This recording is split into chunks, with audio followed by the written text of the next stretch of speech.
हिंदू राष्ट्र तो हमारा देश, हिंदू राष्ट्र तो हमारा देश ना कभी था ना कभी हो सकता है। ये मोदी सरकार का, ये मोदी सरकार का एक सपना मात्र है और इस सपने मात्र के साथ मोदी सरकार के सारे मंत्री, सारे बड़े बड़े नेता रिटायर हो जाएंगे और एक दिन ऊपर का टिकट भी कट जाए। अगर आपको खोजनी है चीजें तो महंगाई किस वजह से, उस चीजों के बारे में जड़े खुद हो कि पता लगे महंगाई की वजह क्या हो रही है। तुम बात नहीं कर रहे, बेबुनियाद की तुम बातें करते हो, देश को बांटने का काम करते हो, नफरत का व्यापार करते हो, धर्मों में लोगों को भिड़ा करके हिंदुस्तान में रोटियां सेक रहे हो।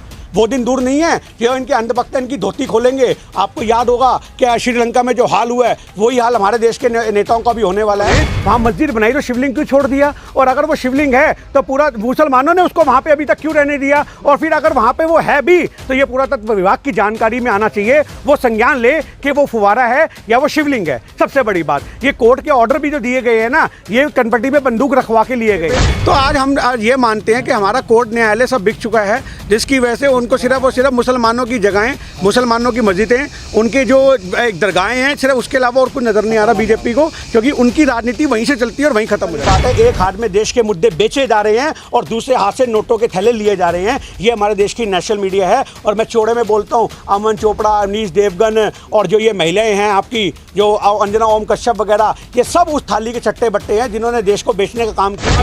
महंगाई इस कदर बढ़ गई है कि 70 रुपये का कच्चा भी आज 120 रुपये का हो गया है। आदमी इतना मजबूर हो चुका है, एक धोता है एक सुखाता है वही पहनता है।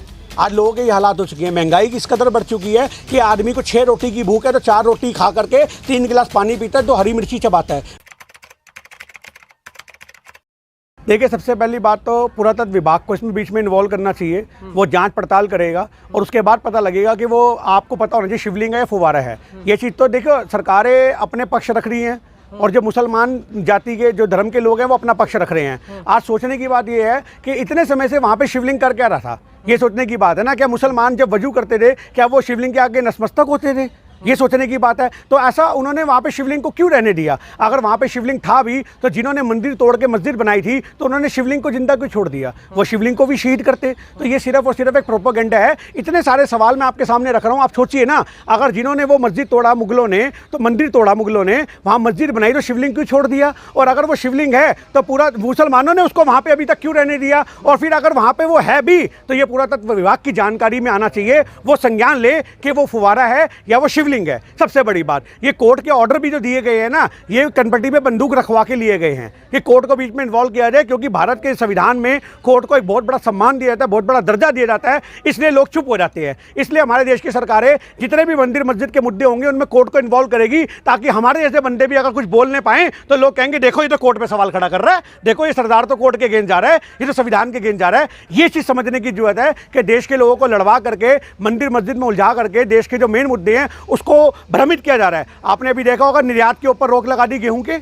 आपको पता है ना ये मुद्दा क्यों है, ये निर्यात पे रोक इसलिए लगाई गई है क्योंकि जब हम लोगों ने किसान आंदोलन का समर्थन किया था तो आपको पता होगा कि हरियाणा में, पंजाब में कितने सारे खेत ऐसे थे कि जिनको अडानी अंबानी ने गोदामों में बदल दिया था, अपने वेयर हाउस बनाए थे, उन वेयर हाउस में उन्होंने अनाज को रखना था। पर आज किसान आंदोलन कामयाब हो गया और मोदी सरकार की हार होगी, जिसकी वजह से वो गोदाम खाली के खाली पड़े रह गए। आज जान करके निर्यात को रोक लगाई गई है और ये निर्यात को रोक लगा के अडानी अंबानी को सौंपा जाएगा गेहूँ, और वो गेहूँ आज जो ये बोल दे कि महंगाई को कम करेगा, ये महंगाई को बढ़ाएगा और ये इतना बढ़ाएगा कि आटा कल आपको 50 रुपए किलो मिलेगा। अच्छा, मुस्लिम पक्ष जो है वो ये कह रहा है कि किसी भी जो शिवलिंग होता है उसके अंदर छेद नहीं होता, उसके अंदर छेद पाया गया। जांच के दौरान उसमें सीख डाली गई थी, लगभग 30 फीट वो सीख अंदर गई है। देखिए, मैं आपसे क्या कहना चाह रहा हूँ कि पहली बात, वो मंदिर में अगर वहाँ तोड़ा भी गया था, वो शिवलिंग वहाँ पे अभी तक इतने सालों से क्यों थी? सबसे बड़ा सवाल ये है ना, वो इतने सालों से क्यों थी? अगर वो वहाँ पे थी तो मुसलमानों ने उसको मंदिर को क्यों नहीं दिया, ये सोचने की बात है। तो आज सबसे बड़ी बात यह है, और ये मोदी जी को सपना आया कि वहाँ पे शिवलिंग है, किसने बताया वहाँ पे शिवलिंग है, ये किसने जांच पड़ताल करी, ये चीज़ सोचने की बात है। ये सिर्फ और सिर्फ धार्मिक ने। आज मैं आपको बता दूं, देश में 2 तरह के हिंदू हैं, एक हिंदू बीजेपी के हैं, एक हिंदू एक्चुअल हिंदू हैं जो देश में आस्था में और भाईचारा में विश्वास रखते हैं, और बीजेपी वाले देश के भाईचारे को खत्म करने का काम करते हैं और देश में नफरत का व्यापार करते हैं। लेकिन सच्चे हिंदू तो बीजेपी वाले खुद को बताते हैं। सच्चे हिंदू नहीं है, सबसे बड़े पखंडी हैं। इन्होंने हिंदुस्तान की ईंट से ईंट बजा के रखी हुई है, आज सारे मुद्दे दफन कर दिए। आज जो ये ताजमहल की बात करते हैं, कुतुब मीनार की बात करते हैं, मैं तो कहता हूं अगर तुमने खुदाइयां करनी है ना तो बेरोजगारी के करो, कि बेरोजगारी के कारण कौन से हैं उनकी खुदाइयां करो। अगर आपको खोजनी है चीजें तो महंगाई किस वजह से, उस चीजों के बारे में जड़े खुद हो कि पता लगे महंगाई की वजह क्या हो रही है। तुम बात नहीं कर रहे, बेबुनियाद की तुम बातें करते हो, देश को बांटने का काम करते हो, नफरत का व्यापार करते हो, धर्मों में लोगों को भिड़ा करके हिंदुस्तान में रोटियां सेक रहे हो। वो दिन दूर नहीं है कि इनके अंधभक्त इनकी धोती खोलेंगे। आपको याद होगा कि श्रीलंका में जो हाल हुआ है वही हाल हमारे देश के नेताओं का भी होने वाला है। बहुत जल्द इनको पकड़ा जाएगा। किसानों ने किया था ना बुरा हाल, जगह जगह पकड़ करके इनको धुन दिया था, आज वही हाल होगा। जगह जगह इनके बीजेपी के नेताओं को पकड़ा जाएगा और इनको धुना जाएगा।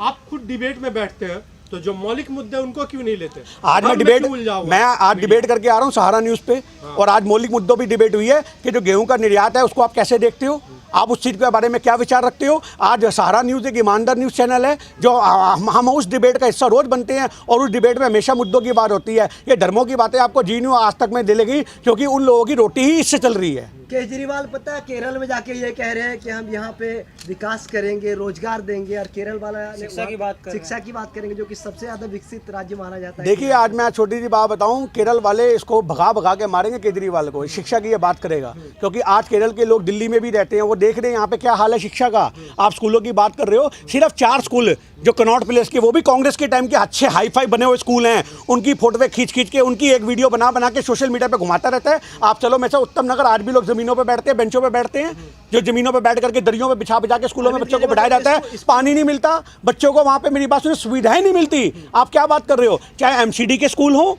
या दिल्ली सरकार के स्कूल हो। आज दिल्ली सरकारों के स्कूल के अंदर जो टीचर हैं वो नहीं आते। आपको मैं बता दूं, आज टीचरों को इन्होंने दिहाड़ी वर्कर बना के रखा हुआ है, तो टीचर वहां पे आके खुश नहीं है। हिंदी के टीचर को मैथ पकड़ा रखी है, मैथ का टीचर साइंस पढ़ा रहा है। ये हाल हो चुका है हमारे देश का। केजरीवाल कहते सब कुछ अच्छा है, ये सिर्फ इसकी सोच में अच्छा है। और केरल की अगर आप बात करो, आज बहुत सारे, मैं सारी राजनीतिक पार्टियों से निवेदन करता हूं कि जहां केजरीवाल झूठा प्रचार कर रहा है, आप उस झूठे प्रचार को खत्म करो। वहां पे जाकर के आप मुद्दों की बात करो। केजरीवाल मुद्दों की बात जरूर करता है, पर वो मुद्दे भ्रम के मुद्दे होते हैं। वो मुद्दे सिर्फ, जैसे बीजेपी के पास एक धर्म का मुद्दा है, तो केजरीवाल के पास भ्रम का मुद्दा है। अच्छा, लेकिन केजरीवाल तो दिल्ली मॉडल की बात करते हैं, पंजाब को। दिल्ली मॉडल क्या है? दिल्ली मॉडल क्या है? दिल्ली में ये मॉडल है कि कोरोना काल में लोगों को अस्पताल नहीं मिले। दिल्ली मॉडल ये है कि ऑक्सीजन नहीं मिली। दिल्ली मॉडल ये है कि बिजली के नाम पे जो कमर्शियल मीटर हैं उनके रेट इतने हाई कर दिए कि आप दुकान खोलो या ना खोलो, 500 रुपए का पर्चा आपका कटेगा। अगर आप दिल्ली मॉडल की बात करो तो वो ये है कि पानी अगर आप खोलोगे तो 15 मिनट के नल में पानी आएगा, उसमें से भी 12 मिनट आपको बदबू वाला नाली का पानी मिलेगा, 3 मिनट आप कैनी भरने जाओगे, इतने में पानी चला जाएगा।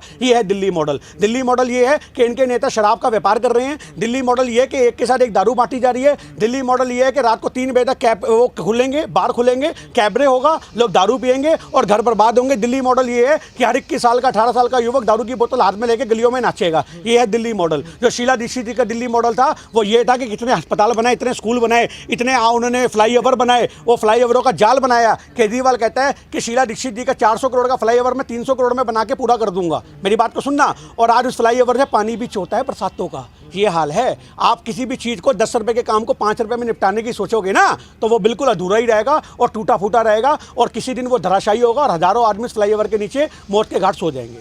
आपने महंगाई की बात की है। 24 सालों में महंगाई सबसे ज्यादा बढ़ी है, 15% महंगाई बढ़ी हुई है। अभी महंगाई इस कदर बढ़ गई है कि 70 रुपए का कच्चा भी आज 120 रुपए का हो गया है। आदमी इतना मजबूर हो चुका है, एक धोता है एक सुखाता है वही पहनता है। आज लोगों के ये हालात हो चुके हैं। महंगाई की इस कदर बढ़ चुकी है कि आदमी को 6 रोटी की भूख है तो 4 रोटी खा करके 3 गिलास पानी पीता है, 2 हरी मिर्ची चबाता है। महंगाई का ये हाल है। महंगाई का ये हाल है कि रात को सब्जी लेने जब एक औरत घर नहीं निकलती है तो वो ये मार्केट में नहीं देखती कि मेरा पति खुश होकर खाएगा, वो ये देखती है साला मार्केट में सस्ता क्या मिलेगा। महंगाई का ये हाल है। आधा किलो अगर आलू वाले जाते हैं तो 2 किलो पानी डाला जाता है आलूओं के अंदर। महंगाई का ये हाल है। महंगाई का ये हाल है, जो पेट्रोल और साइकिल चलाने वाले लोग थे वो आज साइकिलों पर आ चुके हैं। महंगाई का ये हाल है कि लोग खून की बोतल बेच के घर चला रहे हैं। अस्पतालों में जाओ 500 रुपए में खून बिक रहा है। महंगाई का ये हाल है। अगर आज आप अपना गुर्दे के लिए 5 लाख रुपए किसी को दोगे तो मैं 500 आदमी खड़ी कर दूंगा जो अपना गुर्दा आपको देने को तैयार होंगे। ये महंगाई का हाल है। और यही महंगाई का हाल रहा तो वो दिन दूर नहीं है कि कब्रिस्तान और शमशान के अंदर दफनाने के लिए जो एक मेहनताना होता है लोग वो भी अदा नहीं कर पाएंगे। घर की छत पे जाके पुराने गद्दों में रुइयों में डाल करके अपने घर के बंदों को फूंक देंगे। ये है महंगाई का। देश का वो पत्रकार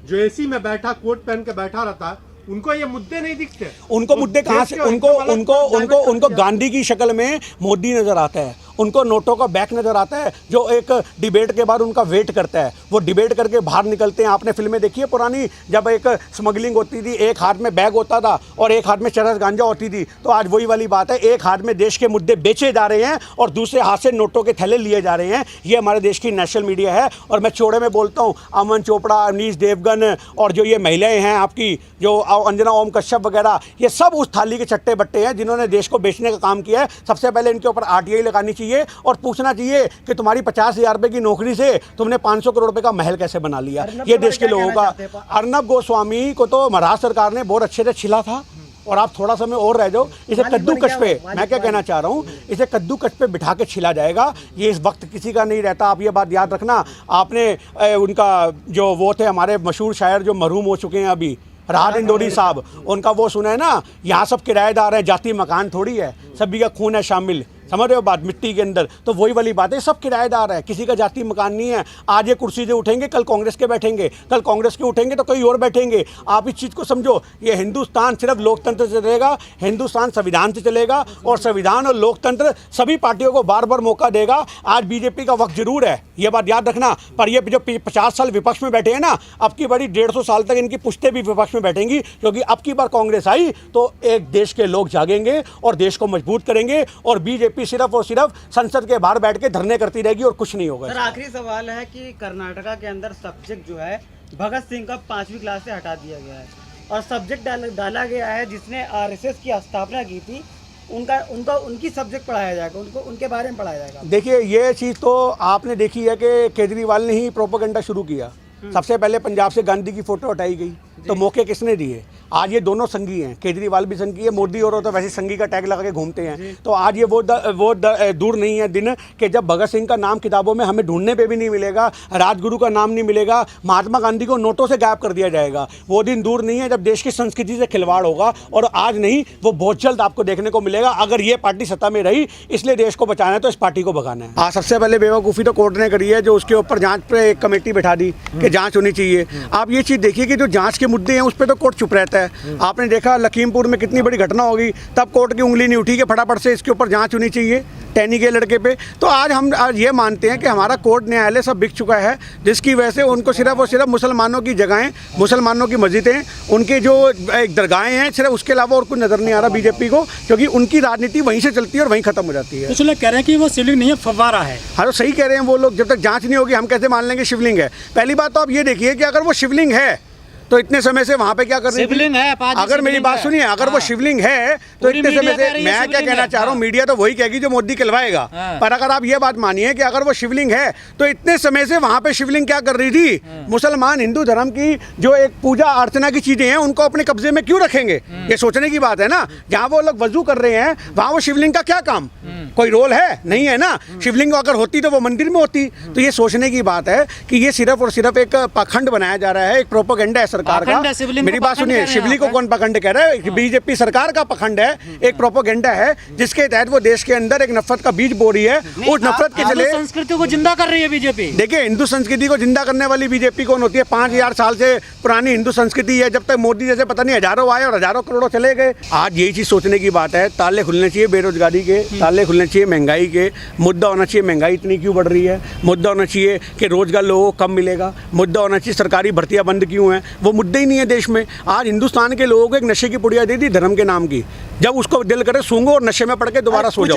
आज मेरी बात सुनिए, आज मेरी बात सुनिए, ये भक्ति नहीं है, अंधभक्ति है। भक्ति और अंधभक्ति में बहुत बड़ा फासला होता है, उसको समझने की जरूरत है। अंधभक्ति देश को डुबोती है और भक्ति, मेरी बात सुनिए, अंधभक्ति देश को डुबोती है और भक्ति देश को मजबूत करती है, धर्म को मजबूत करती है। पर अफसोस हमारे देश के जो हिंदुस्तान के लोग हैं, इनको ये बात भूल चुके हैं कि धर्म देश को नहीं चला सकता, देश धर्म को चलाता है। अरे कुछ लोग तो ये कह रहे हैं कि 3 चीजें छुप नहीं सकती है, सूरज, चांद और सच्चाई। शिवलिंग आ गया। मैं आपसे क्या कहना चाह रहा हूँ, वो शिवलिंग आपने पुरानी फिल्में देखी हैं? हाँ। आपने पुरानी फिल्मों में जब किसी के यहाँ पे रेड डालनी होती थी तो पुलिस वाले खुद ही उसके घर में चरस गांजा रखते थे, पुलिस वाले खुद ही उसके घर में पुड़िया रखते थे, पुलिस वाले खुद ही उसके घर में हथियार रखते थे। मेरी बात सुन लीजिए, मैं कहना क्लियर ही करूंगा, मैं कभी गोल गोल नहीं करता। तो मैं आपको इन शॉर्ट में ये कहना चाह रहा हूँ कि ये पुलिस वाले जो काम करते थे वही आज हमारी सरकार में बैठे लोग कर रहे हैं। आज वहाँ पर जाकर के ताले तुम्हारे हाथ में, कब्जे तुम्हारे हाथ में, कोर्ट तुम्हारे हाथ में, तुम उसके में कुछ भी रख दो, उसके बाद कुछ भी साबित कर दो। हम इसलिए कह रहे हैं कि पुरातत्व विभाग की जाँच होनी चाहिए, क्योंकि पुरातत्व विभाग बताएगा लगेगा कि वो शिवलिंग है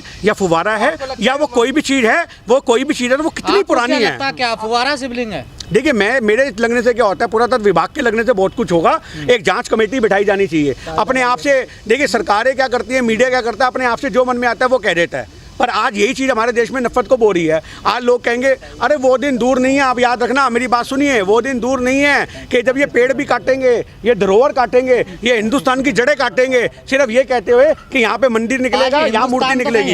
एक तो आप विरोध कर रहे हैं हिंदुस्तान, देखिए भारत शब्द आप संविधान में मेरी बात सुनिए, संविधान में भारत लिखा हो, हिंदुस्तान लिखा हो या इंडिया लिखा हो, आपकी समझ में आया ना हम क्या बोल रहे हैं? आपकी समझ में आया ना, तभी तो आपने भारत बोला। आपने शायद हिंदी की पर्यायवाची शब्द नहीं पढ़े कि एक शब्द के कई शब्द होते हैं, तो वही समझने की बात है। आपने भारत से उसको समझा और हमने उसको वहां से समझा। तो फिर हिंदू राष्ट्र भी मान लो फिर। नहीं, हम हिंदू राष्ट्र काहे को मान लें? हिंदू राष्ट्र तो हमारा देश, हिंदू राष्ट्र तो हमारा देश ना कभी था ना कभी हो सकता है। ये मोदी सरकार का, ये मोदी सरकार का एक सपना मात्र है, और इस सपने मात्र के साथ मोदी सरकार के सारे मंत्री, सारे बड़े बड़े नेता रिटायर हो जाएंगे और एक दिन ऊपर का टिकट भी कट जाएगा, तब भी हिंदुस्तान, भारत एक धर्मनिरपेक्ष देश रहेगा जो है।